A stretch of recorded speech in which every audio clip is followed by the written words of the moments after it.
My lords, the whole House will have been saddened to hear of the death of Lord Ponsonby of Shulbrede, Opposition Chief Whip in the House since 1982.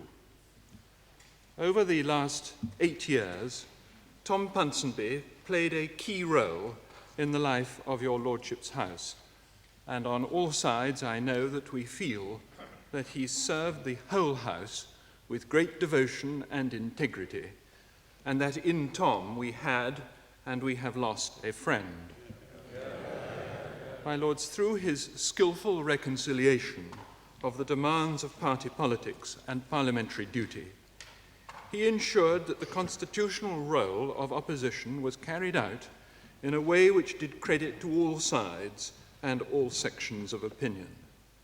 A man of strong convictions himself, he was also a reconciler of opinions, and in Tom Ponsonby we mourn the passing of a master of the art of securing agreement. Outside the House, he fulfilled many public duties for which his background and abilities had fitted him.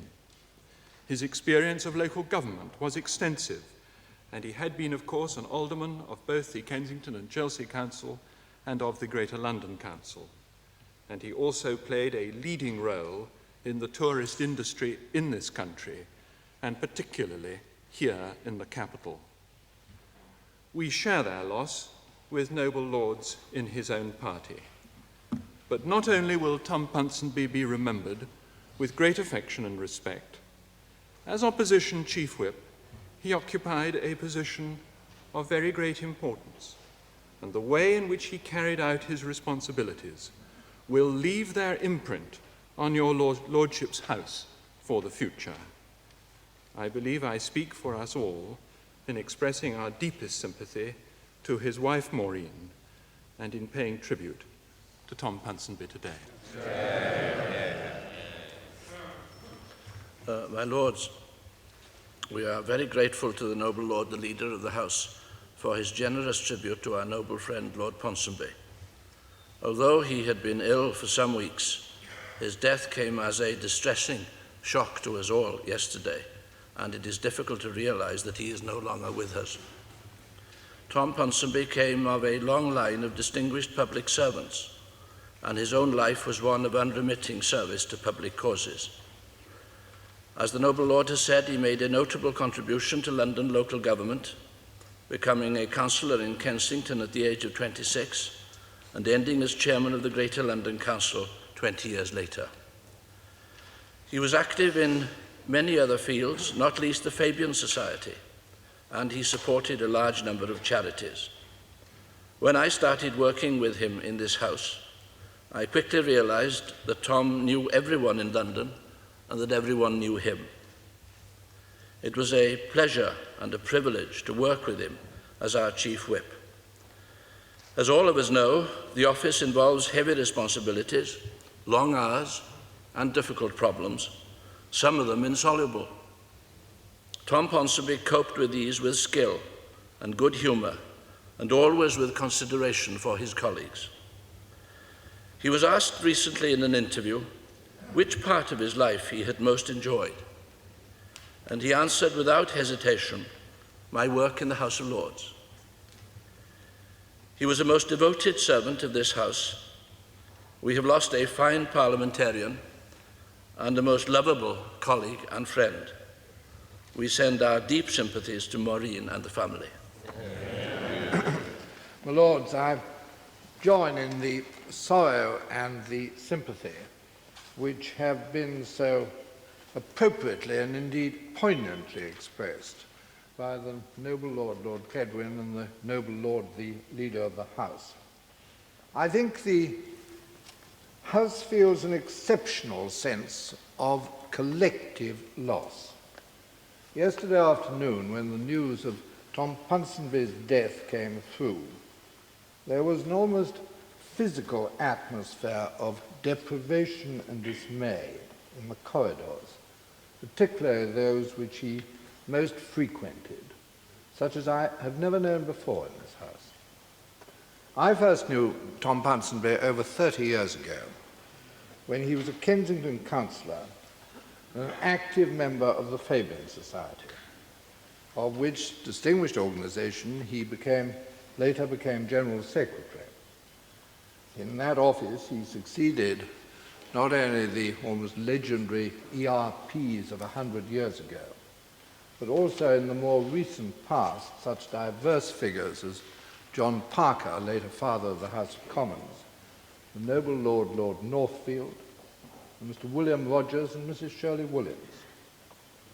In Fabian circles, he was widely and affectionately known as the On Tom Pon.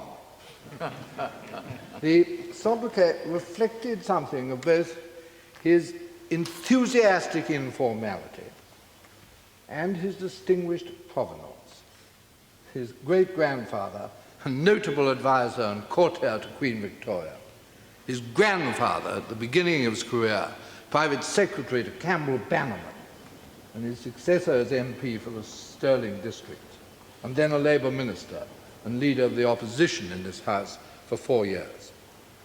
Tom Ponsonby fully maintained that tradition of public service, whether as Fabian Secretary, Chairman of the Greater London Council, or Opposition Chief Whip in this House. But more than that, he was eminently a lovable man. We shall all miss him very much. On behalf of those on these benches, I extend my deepest sympathy to his wife and the other members of his family. I also, if I may be permitted to do so, extend my sympathy to the noble Lord Cledwyn. It is a heavy blow for him, and he will not find it easy to get a replacement who will serve him, and indeed the whole House, as well as did Tom Ponsonby. My lords, the crossbench peers would, I know, like to be associated with the tributes already paid to Lord Ponsonby. As crossbench peers are not members of the usual channels, we didn't have any regular contact with him. But whenever there were any little difficulties that had to be sorted out, he was always very helpful, and he was both a very patient listener. He was a delightful character, helpful to everyone, despite the fact that he held what must have been a very difficult and exhausting job, and we would like to join with others in sending our sympathy to his relatives. My lords,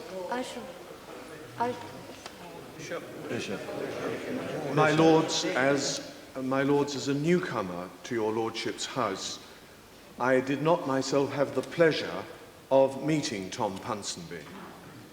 Yet, in addition to what we have heard, I have been taken aback by the clear sense of shock and deprivation which other noble lords have mentioned, making it quite clear that he was a person held in highest regard. I know that he was a man who never allowed differences of political view to cloud personal friendships, and was highly respected both outside as well as within his own party. I'm told too that he held your lordship's house in great affection, and will, I know, be greatly missed for his sagacity and his good humour. It is an honour for me as a newcomer to pay him tribute, and likewise to extend my own sympathy to his family. My lords, I should like to say a word about Tom Ponsonby, because, of course, when I was Opposition Chief Whip, he was my deputy, and later he, of course, succeeded me.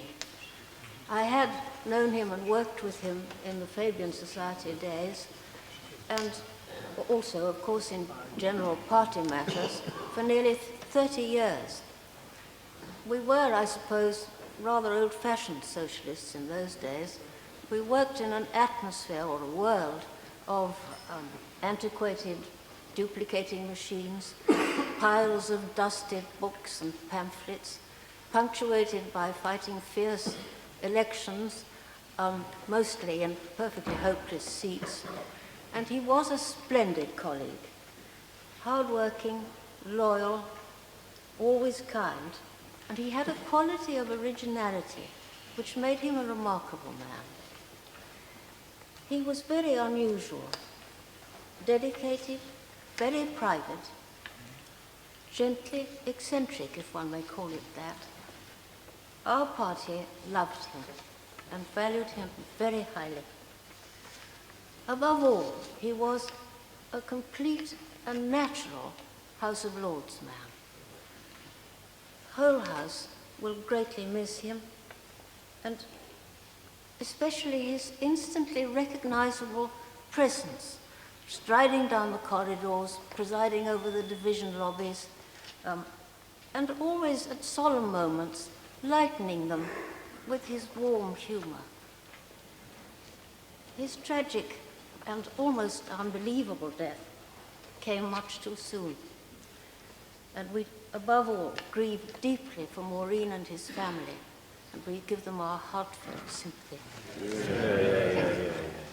My Lords, I hope I may be allowed to contribute a few words on this sad occasion of the death of a good friend, a most likeable man, whom I too have known for over 30 years, and found him one of the most easy of men to work with that I've ever come across. This is because he seemed to bring to his work not only the qualities which we all have observed, but a fund of goodwill, understanding, and patience, which he could draw on to make difficult moments a little easier. My Lords, I feel it is especially poignant to me, and I dare say to all others of your Lordships who have well exceeded the allotted biblical span of life. It is especially poignant that we should be paying tribute to a man who has died at a comparatively young age with so much left to contribute to life, to his family's happiness, and to the work of your Lordship's house. And I hope that will betoken the sincerity with which I say that I very much hope his wife and family will have the strength to undergo the ordeal which faces them. My Lords, may I say one word as a relation of the noble Lord Ponsonby, who was a great friend of mine. He was indeed my noble kinsman, and he had no objection to my saying, although he was on the other side of the house, that he was my noble kinsman. I am very moved by this tragic death. He's been a very great friend of mine, living in a part of the world not far from where I live. And of course his grandfather, Arthur Ponsonby, who I think was the first leader of the Labour Party in your Lordship's house, was a very, very close friend of my father. They were devoted to one another. And I can tell your Lordships that it's not only your Lordships on all sides of the house who greatly regret his passing, but all the Ponsonby family too. My Lords, Tom Ponsonby was one of my sponsors when I was introduced into your Lordship's house. The other one was the noble Lord Denham. And I was very proud and privileged to be introduced by two chief whips. And I asked them both because it epitomised to me the importance of the usual channels in the running of the parliamentary system. I got to know Tom very well through the usual channels long before I came here, through my work in the other place.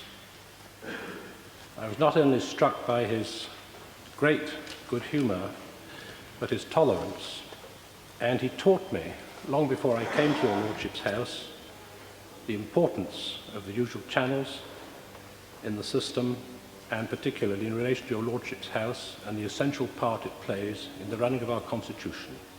And I'd like, very briefly with these words, to extend my own tribute to him and his work, and my sympathy to his family. Baroness David. My lords, I beg leave to ask the question standing in my name on the order paper.